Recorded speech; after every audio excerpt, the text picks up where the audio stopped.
Ito po kahit papaano, magandang balita o mga DDS, mga kampo ng mga Duterte. Ito yung pagkakataon po ninyo. Kasi naniniwala po si Congresswoman at Prosecutor Jinky Luistro ng lalawigan ng Batangas na dapat bigyan ng pagkakataon at mahalaga o importante raw po na mismong si Vice President Sara Duterte ay humarap sa trial. Kung kailanman magsisimula at gagawin ang impeachment trial, impeachment court, mahalaga daw po na si Sara ay dumalo or dumating sa trial. Ang sinasabi dito ni Congressman Luistro ay ito yung tamang pagkakataon na kanyang maidepensa, maipagtanggol ang kanyang sarili. Dahil anya doon sa kanyang ginawa sa mga public hearing sa Kongreso, hindi naman anyang malinaw ang kanyang naging pahayag dahil kinontra niya ang investigasyon ng Kongreso. Pero itong impeachment court ay hindi naman pwede niyang kontrahin ng ganun-ganun na lang.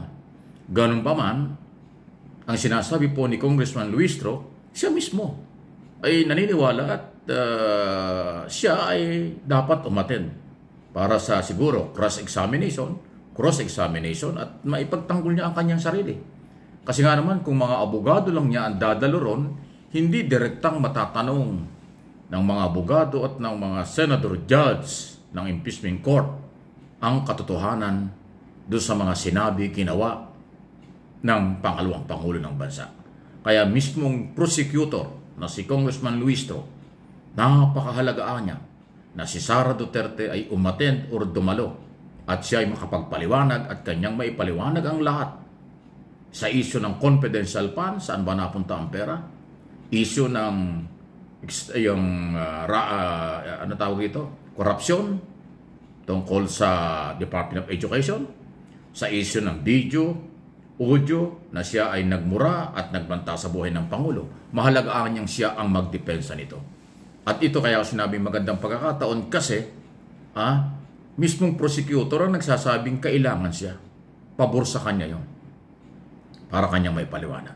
Ngayon, kung hindi niya sisiputin yan o hindi siya haharap na katulad ng kanyang style, attitude na ginawa doon sa mga public hearing ng Blue Ribbon, Committee on Appropriations sa Kongreso tungkol sa budget, hindi niya maganda yan. Kasi iba ang investigation in aid of legislation kaysa sa impeachment trial or impeachment court.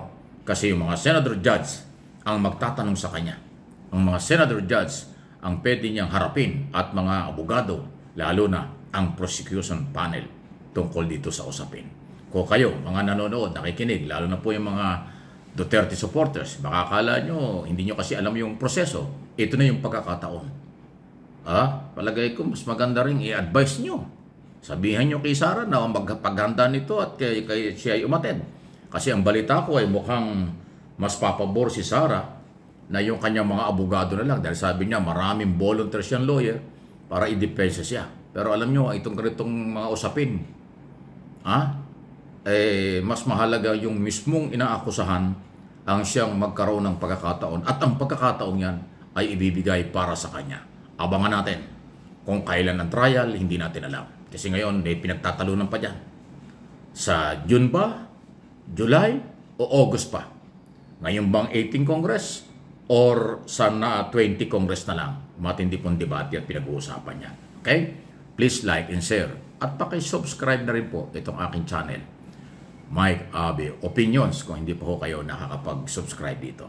At sunod na pag-usapan natin ito. Naku, Okta Research nag-survey mula January 25 hanggang 31, nung nakaraang linggo lang. At mas marami ang pumasok sa mga pangalan ng kandidato ng administrasyon. Kasama sa top 5 ay si Senador Bongo at saka si Willie Rebillame yata kung nakakapasok siya. Pero dun sa mga number 12 pataas, halos hindi makita yung mga kandidato ng Duterte camp. So, eto, pakinggan ito. Mayroong report dito ang GMA News. Isa sa mga lehitimong news organization o network dito sa ating bansa, ang GMA. Kilala ko pa ito nagre-report, si Tina Panganiban ito eh. Pakinggan niyo itong report tungkol dito sa Okta Research Survey nung last week ng January 2025. Ngayon lang. Tugon ng masa, January 2025, pre-election nationwide survey ng Okta Research, 16 na kandidato ang may statistical chance na manalo kung gagawin ng May 2025 elections noong panahon isinagawa ang survey. Ito'y sina Congressman Erwin Tulfo at kapatid na broadcaster na si Ben Tulfo, Senador Bongo, dating Senate President Tito Soto, Senador Bong Revilla, TV host Willie Revillame, dating Senador Ping Lacson, Senadora Pia Cayetano, dating Senador Manny Pacquiao, incumbent Senators Amy Marcos at Lito Lapid, dating DILG Secretary Benhar Abalos, Senador Francis Tolentino, Makati City Mayor Abby Binay, Congresswoman Camille Villar at Senador Bato de la Rosa. Ayan o. 16 po yung binanggit. Yung top 16. Alam nyo, kaya may mga ganyang top kung 10, 20, or 16, or 12. Kasi po ang kandidato ay 66. 66 candidate sa ngayon ayon sa COMELEC. Ang official candidate. Okay? Ngayon, kung kasama ka sa top 16, pero nandun ka sa mula 10 hanggang 16, medyo masikip yan, delikado yan. Kasi sa ngayon ay February na. Ilang buwan na lang, eleksyon na. Dapat kasama ka sa top 5. Pag kasama ka sa top 5, malamang manalo ka. Kasi maaaring pababa, taas yan eh. Pero kung ikaw ay nasa number 10, pataas, medyo magdoble kayod ka na, tagilid ka dyan. At napansin ko po doon sa survey at nabanggit, aba yung mga tulpo, talagang ibang dating ng mga tulpo. Malakas ang mga tulpo. Ano ha? Talaga lang. Isipin mo, mayroong Senador Rapi Tulfo, tapos Erwin Tulfo, ngayon Ben Tulfo, ay pumapasok, number 1, number 2. Yung ganyan po mga lineup, mahirap nang gibain yan, mahirap nang matalo yan, mahirap nang malaglag yung ganyan. Sa ngayon sa karanasan ko sa isang pampolitika, sa tagal ko na ho sa broadcast industry na halos 3 dekada na, at magpo-4 years na tayo dito sa pagiging political vlogger, ay pagka ho nasa top 5, talagang matibay-tibay na po yan. Yung nasa huli, talagang malabo yan.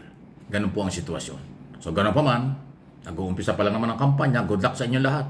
Sana ang mga Pilipino ay hindi magkamali.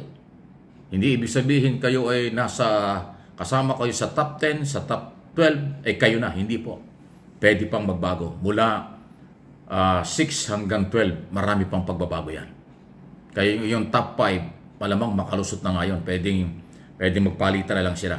Pero yung mula sa 6 hanggang 12, matindi pong pukpukan yan. Hindi biro labanan yan. Dahil taong bayan ang magde-decide, taong bayan ang mayroong kakayanan at exclusive na karapatan kung sinong iboboto. Maging maingat po tayo. Maging maingat kayong lahat. Okay? Ingat lang po. Hindi talaga biro itong laban ng pampolitika.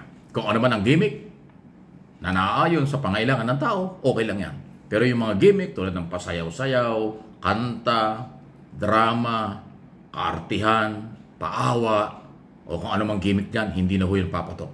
Ayaw na ng tao yan. Ang gusto ng tao ay totoo. Ano ang kaya mong gawin? Ano ang kakayanan mo? Ano ang plataforma mo? Pag yan ay hindi mo na ilatag at hindi mo na ipakilala, maniwala ka sa akin. Kahit sino ka, tagilid ang laban mo pagdating ng Election Day sa 12 ng Mayo ng taong ito. Please like and share ng video.